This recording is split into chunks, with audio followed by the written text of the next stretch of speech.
since we last spoke, that is now Brendan Rodgers confirmed as the new Celtic manager. One of the kind of big talking points just the day of his announcement was the Green Brigade posting on Twitter the banner that they had from the first time round when he left. They seemingly are not super happy with his return. I mean, what do you think? Do you think they'll come round?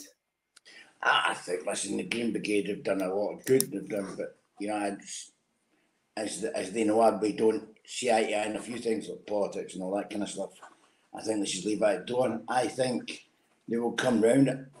The best thing for every supporter that I've spoke to is delighted. Every single supporter.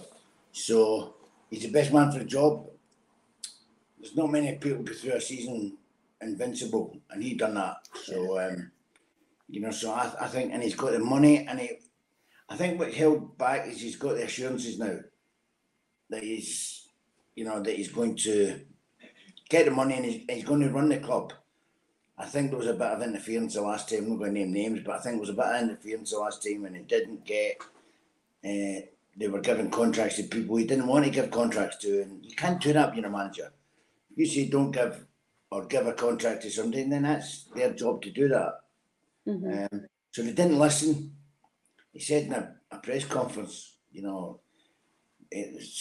brought in the boy Chev, whatever he was from, and Brendan didn't know anything about it. He said, we've got enough wingers. So that gave you, there was, as he says, as Brendan says, disappointed the way it went, the way it ended, and disappointed that he hurt so many people. But there's only one way to solve that: come back and win trophies and keep ahead of Rangers, and and keep them back in second place, and the fans will come round. As I say, the Green Brigade do a lot of good things. They do an awful lot of good things. Don't like them getting the club fined. Yeah.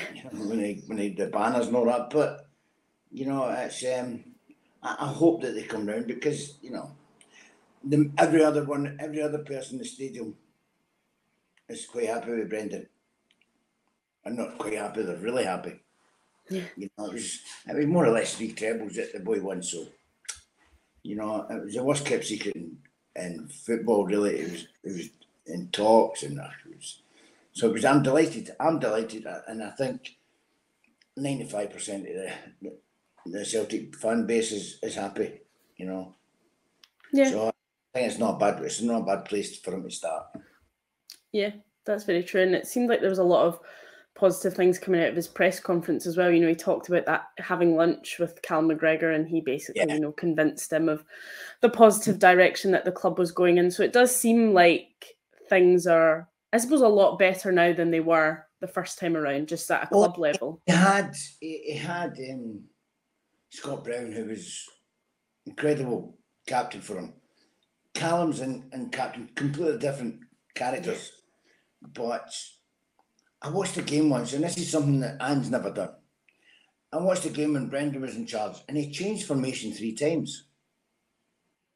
He changed the way they played 3 times, and I'm thinking, it's incredible, that they must work on it. And one wasn't working, so he changed that. And he changed it again, and then all of a sudden, I think it was kind of who it was a playing against, but they won 3-1. So it worked, he's got that brain, he's got that intelligence, and he's got that ability to get it through to his players, which and then when he does that, he'll sort them out at the back. But the players that we've got going forward, and the pace that we've got, and the energy and the youth, I think it's a great combination. I think Brendan will take us on to and get us that bit that I like, and go and making a name for himself in Europe. Mm-hmm. Yeah. I'm going to be honest with you now, I don't think we're going to win the Champions League, but if we get to the playoff stage and then get knocked out, or if we get third, that means we're in Europe after Christmas. And then we can have a go at the Europa League, which is more for me, which is you've got a chance of going there. You see West Ham done it in the conference, but they nearly done it. Rangers done it, the Europa League. Mm-hmm. So that's where I think we should be, and that's where I think Brendan's wanting to take us. Yeah, it seems like it from the way he's talking as well. It'll be it'll hopefully be a good time to watch Celtic in Europe moving forward. Well, you know what you were getting with Ange. I mean, it was just blood and just we had 3 chances against Real Madrid, but you know, teams like Real Madrid, they just suss it out, and you know, we end up getting battered. But great to watch. Yeah, definitely. But, you know, but I would imagine the fans would rather have something tight at the back and people that are good defenders, and you know, and I think he's got the money to do that. You know, the boy that came in yesterday or the day before, he's been touted all over Europe, and I thought, I saw that. So I was surprised because that's obviously one that's been done. But when Brendan says, "Yeah, I've spoke to the boy and he's gets thrown to," and I thought, well, that's fine. He must have, before he signed, he must have spoke to him and just to give it the okay, which I think was great. Yeah. So he's been given his place right from the start, Brendan. He went and spoke to the boy and he's quite happy because Juventus wanted him. There's other people, and I think he'll better his career. Certainly better his career with Brendan as a coach, because he's everywhere he goes, he makes players better, especially youngsters. So yeah, it was. It'll be good. It'll be good to watch. I'm all for this journey that he's taking us on. You know, I thought it could get a bit stale with Ange if he'd have stayed. Ange doesn't change; he plays in one way. So, so Brendan, I know can change, and I'm looking forward to it. Yeah, definitely. And obviously, one of the big talking points when Ange left was who he was going to take with him from the coaching staff. It's now obviously been confirmed that he's taken none of them. They're all staying. Particularly John Kennedy was one of the big ones, and you and I have spoken before about him being tipped for managers' jobs as well. Are you surprised that he has stayed on to work with Brendan in an assistant capacity? I don't know if he's been offered. You know, this is all just paper. Yeah. Ange came over to Celtic on his own. Exactly. You know, there's good coaches down there. You know, the guy that was a manager, what do you call him? I don't know his name at Tottenham. He'll keep him on. It was caretaker manager Mason. Ryan Mason. Ryan Mason. He'll keep him on because he knows the club, and that's what he done with John Kennedy. And I think he made them better coaches. So I don't think it'll take long for the coaches to understand what he's wanting to do. It's just everything's quicker and everything's, you know, with Ange, it's all getting in the front foot, whereas Brendan's a bit more, you know, they won't go as gung-ho as you like, as what Brendan Ange will. But it'll be interesting to see if he brings anyone in. I mean, the only one he brought in was Harry Kuehl at Celtic, and he's staying. Brendan's quite happy with him. Yeah. So I don't know who he's going to take to Tottenham, but the papers were talking. It was, you know, it's one of them that we can't help. Every reporter's got an inside story in there, and it's everyone is right. My source this and my source that. So, and none of it was true. Yeah. So, you know, there was a couple I thought was true. I thought John Kennedy would have went, but I don't know if he's been asked. I don't know if anything's. You know, I don't know. Why would you go to Tottenham if you just want to be a number two? He's not staying at Celtic. I mean, he's going down there, the money will be good, but it won't be that good. But you're going to be in Europe. You're going to have this run in Europe at Celtic under Brendan. So John will be quite happy. And I think he knows. I don't think he's got aspirations to be a manager, to tell you the truth, Charlotte. I don't know. I've not seen John for years. But I think if he wanted to be a manager, there could have been times now that he would have definitely been offered the job somewhere. And if he's one, you know, like Scott Brown down at Fleetwood, he's doing very well. He's carving out a career in management. You know, if John wanted to do that, he knows he could do the same. But he doesn't. Maybe he's happy. I mean, not all good coaches are good managers. So maybe John's quite happy to be number two. Yeah. He's not in a bad position. He's not going to want for a cup of coffee, is he, Celtic, anyway? That's very true. There are worse jobs to have, I'm sure. Yeah, you know that, don't you? Exactly. Yeah, and, you know, we talk about potential coaches moving.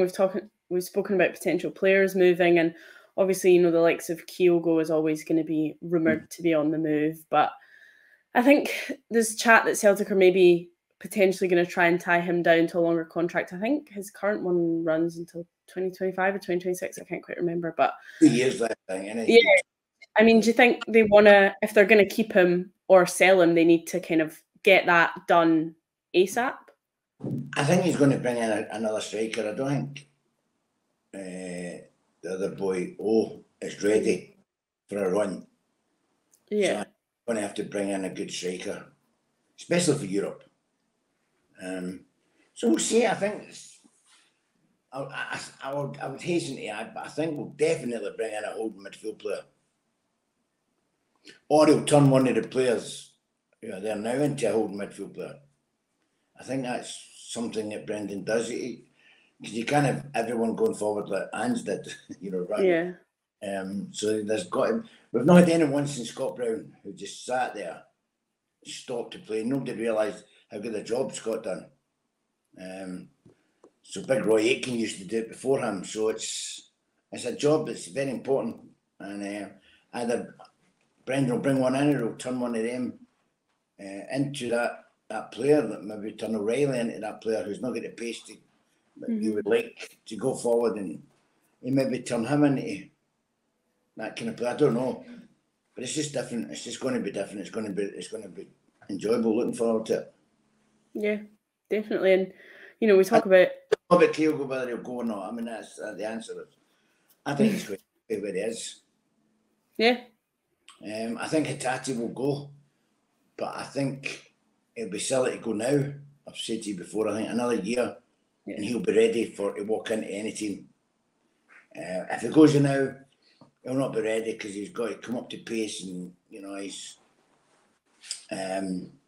he'll get a good run this year. He'll get a game time Europe, and I think another year. If we get another year out of Hatate, I think he's the main guy that could do very, very well in England. No thoughts about that. If he goes now, he's not going to get every week game time. So he's better stay now and go to England when you are willing to ready to walk into a team. Yeah, maybe get a better move as well. Yeah. I think he's quite Celtic. I know his pal's playing at Brighton, but he's going to move to another club, his pal, because he's a good player. And Hatate will go to one of the big ones as well, because he's quality. When I watch him, he's quality. But I just don't think he's ready for the Premiership yet. And I think another year, even if you get another year out of Kyogo as well, I just think he's a quicker, younger Vardy.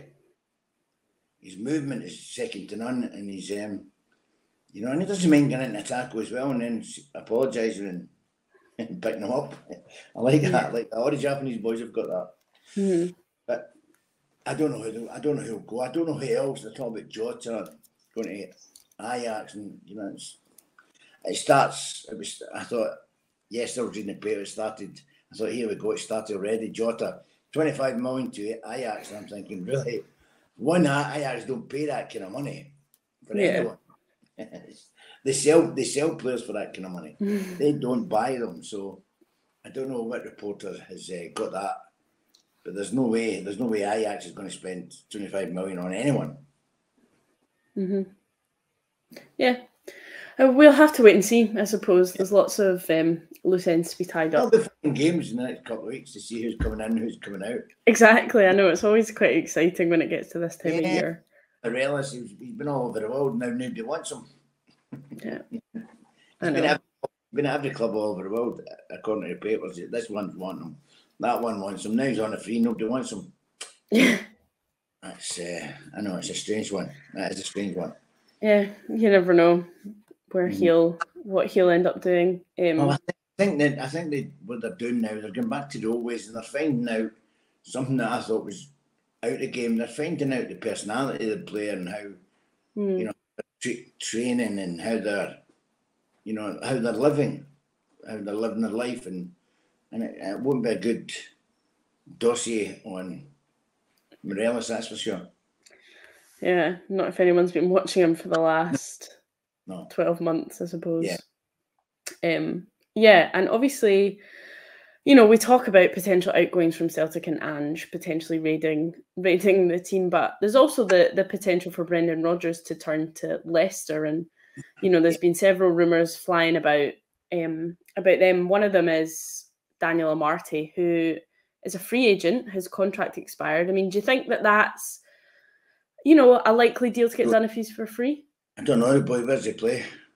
Don't know the boy. I think he's a midfielder. I can't quite remember. I don't know. Has he a first team player? Is he? I don't know. He's kind of been not really. Yeah. I don't know. I don't know the boy, so you've caught me on the hop there. I don't know, but I think they've got a lot of midfield players. Is he? If he's a centre holding midfield player. Yeah, I think he is. He's like that's the kind of player that Brendan's going to want. And you know, and it's a fierce league, the Premiership. You know, and a lot of people think they can just go down there and you know, and he's good enough for the Premiership. And I'm thinking it is the best league in the world. You know, it's a lot harder to make it down England than what people think it is. They just say you can walk down there and you've made it because you do well in Scotland. This boy might not be getting in the Leicester team, but he might come up here and be a revelation. That's the kind of buys that Celtic need. They'll buy him, they'll get him for nothing, and they'll sell him for, if he does well, they'll sell him for 15, 20 million. You know, that's been the blueprint of Celtic for years. So that might be a good shout. I don't know the boy, so I couldn't really comment on him, but that might be a good shout. Some people like that. Yeah. Who need game time, and he'll get it at Celtic if he comes up. If he's good. True. Yeah. We'll see, I suppose. Well, it'll be an interesting one to, I suppose, see what Brendan wants to do. It's going to be fun the next couple of weeks because, you know, there'll be rumours going about everyone. Everyone, as per usual. Yes. Yeah. Well, speaking of player rumours, one of the other ones flying about is potentially Aaron Moy retiring. He's had, you know, he had those bad injury issues towards the back end of the season, didn't really play that much. He obviously, you know, he had that really good spell for Celtic kind of mid-season. Do you think that, you know, maybe it might be time for him to hang up his boots, or do you think he's still got more to give? Don't know, when he came through that purple patch, didn't he? And he was playing really well, and it was great. I don't know, and then he came back and he wasn't the same player. He was making passes without looking, and he was getting caught out, and you know, and when you're not fit, you're not sharp as well in the mind, so you know, it's, if you're worrying about an injury, you don't see what's on round about you. Whereas if you're on your game, you're everything you see, have to see the bigger picture. And he's not done that in the last, coming to the end of the season. No doubt he's a good player. He might just be thinking, you know, it's time. I don't know how old the boy is. Yeah, late 30s, I think, mid to late 30s. It might just time. When I was 36, and there was idiots catching me tackles that shouldn't have been catching me, and I thought, you know what, it's just time. And that was, you know yourself. So maybe he's just realising, he's thinking, you know, whereas before he had space in midfield because you create your own space, good players. He's not getting that space now, and it might be something to do with just the fact that he's nearly at the end of his career. So he'd have got a good wage off Celtic, that's for sure, for the next couple of years.